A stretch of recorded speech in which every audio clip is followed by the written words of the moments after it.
Ömrek Çirkeş, siz gülmeyle olmuşçu. Güle verin sanda. Anda mağa söz veriniz, ben bütün olayım. Temir Erkinbaş, bütürleriniz.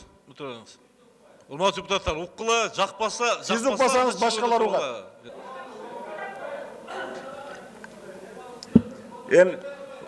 Urmatçı deputatlar. Ömrek Çirkeş. Gelişimlerge siz de gülüyorsunuz. Biz de çıkıyoruz. Murat Organiç. Hakem gözünüzü silap koyun. Ömrek Çirkeş. El başamak çemez. Murat Organiç. El açıldı bu kadar. Murat Organiç.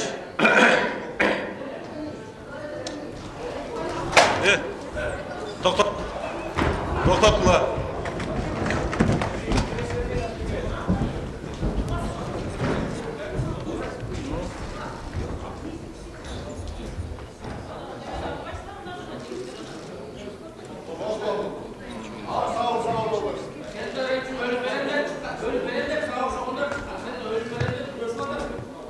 Otururlar, Urmatçı deputatlar.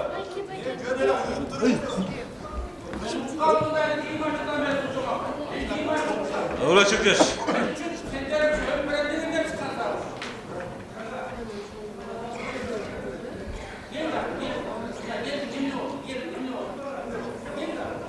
Evet, ses çıktı, ses mi oturasın?